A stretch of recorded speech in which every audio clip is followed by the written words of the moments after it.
Sometimes I think as teachers, we forget that we're dealing with kids, just little kids, right? They may be in big bodies. A lot of my students I had to look up at and point to, right?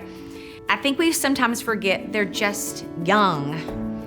And intrinsically, we would love for them to want to earn their certifications because it's good for them. It's going to help them on their resume. It's going to help them win scholarships. It's all around good for their future and employability. But they're kids.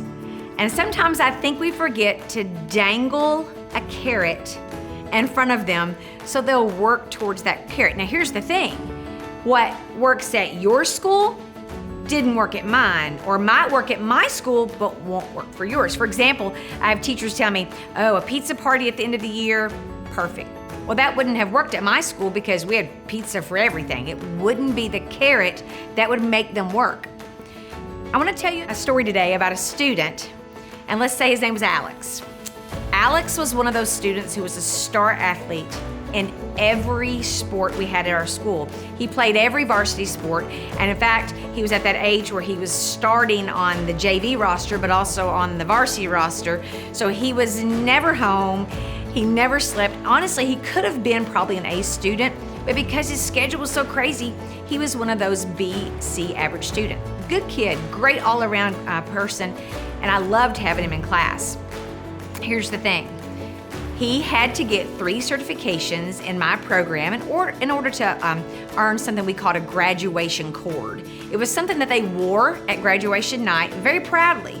And any good business teacher will tell you that scarcity sells, right?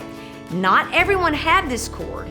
And so they had to work hard to get it, and then they wore it with honor on their graduation night. So this student had earned 2 certifications. He needed 1 more. He had taken the test twice and had failed it both times. He knew he had 1 more shot in my program to take that test and earn that graduation cord. So one day it's about 4:30 and I'm packing up, getting ready to go, and in my hall, much like yours probably, there's concrete. And I could hear these tennis shoes squeak, when they turn and they slowing around those corners. And there's this kid appeared at my door, and it's Alex. And he's sweaty, and he's just got sweat coming down everywhere. And he says, Miss Stubblefield, I'm ready. He said, I've been in basketball, and you don't understand. I'm ready right now to take that test. I said, Alex, you're not ready. It's 4:30, and I'm going home. He said, Miss Stubblefield, you don't understand. I just hit 50 out of 50 free throws in basketball practice. I'm ready. No, you're not ready. You're sweaty. Go home. But what do? I texted my husband. I said, I'm going to be late. We'll bring home pizza. So I set him down. I got him logged in to the certification that he needed. And I proctored him from my desk, and I kept watching, thinking he's going to run out of time. He's going to run out of time again. Once again, he'll get tripped up on that section that he's going to fail again. And I thought, what am I going to do? Big old blustering, bawling kid, what am I going to do? Well, as time went on, I looked, and sure enough, he timed out, and I got up and I start walking towards him because I'm thinking I need to be there the moment he knows he's not going to pass. And the closer I got, I saw his swivel chair turn towards me, and then I eyed his screen, and it had that big check mark, which meant he passed, and he turned to me with these big crocodile tears just coming down his eyes, and he said, I did it! I told you I was ready. And of course, I hugged him. We're just so excited. And then the next moment is the moment you need to remember. His exact words were, does this mean I get the graduation cord? I said, yes, Alex, you're going to get the certification cord to wear at graduation. He goes, good. I didn't want to be the only one of my friends without it. I didn't want to be the only one on the baseball team without it. Thank you, Miss Stubblefield.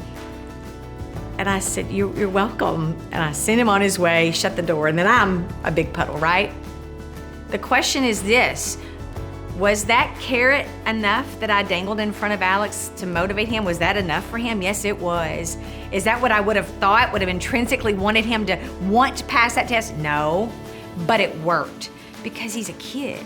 Now, 7 or 8 years later, Alex works for an appraisal company where he uses Microsoft Excel every day as part of his job, And more than once, he's texted me and said, I am so thankful I am certified in Microsoft Excel. What's the carrot that you're dangling in front of your students at school? Is it enough to work? If it's not, then what's your new idea? What's the next thing? Kids age, past COVID, things have changed. What are you doing to motivate your students? Find it, seek it, use it. It will matter.